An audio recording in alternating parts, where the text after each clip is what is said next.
नमस्कार, सुप्रभात राजस्थान। आपके साथ मैं हूं ममता तिवारी और मैं हूं आपके साथ आयुषी गुप्ता। बुलेटिन की शुरुआत करेंगे इस वक्त की बड़ी खबर के साथ। लोकसभा चुनाव से जुड़ी हुई बड़ी जानकारी आपको दे दे। बीजेपी केंद्रीय चुनाव समिति की आज बैठक हो रही है। दिल्ली में आज शाम बीजेपी की ये बैठक होगी। राजस्थान समेत कई राज्यों के उम्मीदवारों पर इसमें मंथन होगा। पीएम मोदी, गृह मंत्री अमित शाह, जेपी नड्डा इसमें मौजूद रहने वाले हैं। तो आज शाम को बीजेपी की दिल्ली में ये बड़ी बैठक रहने वाली है। दरअसल अभी आपको बता दें कि राजस्थान में कई उम्मीदवारों के नाम फाइनल नहीं हो पाए हैं, जिसके चलते अभी तक बीजेपी की तरफ से कोई लिस्ट जारी नहीं की गई है। तो ऐसे में राजस्थान समेत कई राज्य ऐसे हैं जहां पर उम्मीदवारों पर मंथन होगा और उसके बाद जो है लिस्ट जारी की जाएगी। तो ये बड़ी जानकारी आपको दे रहे हैं। लोकसभा चुनाव से जुड़ी हुई दिल्ली में आज शाम बीजेपी की बैठक होगी और काफी महत्वपूर्ण ये बैठक मानी जा रही है। बीजेपी केंद्रीय चुनाव समिति की बैठक में आज नामों पर चर्चा की जाएगी और अंतिम मुहर लगेगा और जल्द ही बीजेपी अपनी अगली लिस्ट भी जारी कर सकती है। देखिए, राजस्थान समेत कई राज्यों के उम्मीदवारों पर चिंतन और मंथन किया जाएगा, क्योंकि लगातार बीजेपी एक एक सीट पर चिंतन मंथन कर रही है और पीएम मोदी, गृह मंत्री अमित शाह, जेपी नड्डा इस बैठक में मौजूद रहेंगे। आज शाम की ये जो बैठक दिल्ली में होने जा रही है काफी महत्वपूर्ण। फिलहाल आपको जानकारी दे दें कि राजस्थान में कई सीटों पर जंतर मंथन लगातार किया जा रहा है। अभी तक फाइनल नहीं हो पाया कि किन उम्मीदवारों को मैदान में उतारे, क्योंकि लगातार नेताओं के दल बदलने का सिलसिला भी शुरू है। कई नेता भारतीय जनता पार्टी को छोड़कर कांग्रेस का दामन थाम रहे हैं और कई बड़े ऐसे नेता हैं जो कांग्रेस छोड़कर बीजेपी का दामन थाम रहे हैं।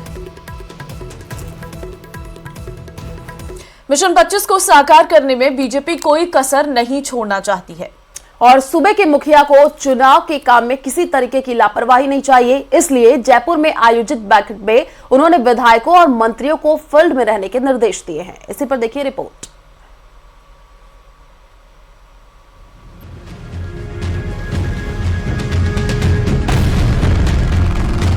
होली का त्योहार मनाना, इसके लिए मैं आप सभी को बहुत बहुत शुभकामनाएं देता हूं। और ये संयोग है कि होली मनेगी और फिर 4 जून को भी होली मनेगी।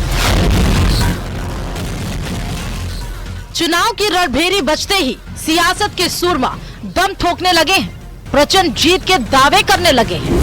तस्वीरें राजधानी जयपुर की हैं। शुक्रवार को बीजेपी मुख्यालय पर मैराथन बैठकों का दौर चला, जिसमें मिशन 25 को लेकर मंथन हुआ और जीत की रणनीति बनी। बैठक के बाद मुख्यमंत्री भजनलाल शर्मा ने प्रदेश वासियों को होली की शुभकामनाएं देते हुए कहा कि इस बार बड़ा अच्छा संजोग बना है। देश 24 और 25 जून को भी होली मनाएगा और 4 जून को भी होली मनाएगा। कि राजस्थान में ऐतिहासिक जीत होगी और देश में 400 पार सीटें यशस्वी प्रधानमंत्री नरेंद्र मोदी जी के नेतृत्व में आएंगी और तीसरी बार हमारे देश के यशस्वी प्रधानमंत्री नरेंद्र मोदी जी तीसरी बार प्रधानमंत्री बनेंगे। बीजेपी पदाधिकारियों और चुनाव प्रबंधन समिति की बैठक में सीएम भजनलाल शर्मा ने मंत्रियों और विधायकों को फील्ड में रहने के निर्देश दिए।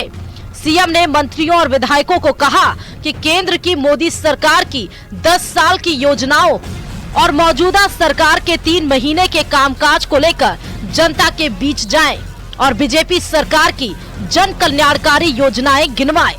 खबर है कि सीएम ने जनप्रतिनिधियों से अपने अपने दायित्व के साथ चुनाव में जुट जाने की अपील की, ताकि प्रदेश से 25 की 25 सीटें जीतकर पीएम मोदी की झोली में डाली जा सके। खबर है कि बैठक में हर बूथ पर 350 से अधिक वोट पार्टी के पक्ष में डलवाने का लक्ष्य दिया गया है। सतीश पुनिया ने सीकर सीट पर कांग्रेस और माकपा के गठबंधन पर भी अपनी ही शैली में प्रहार किया। आपको बताते चले कि सीकर में माकपा के अमरा राम उम्मीदवार घोषित किए गए हैं।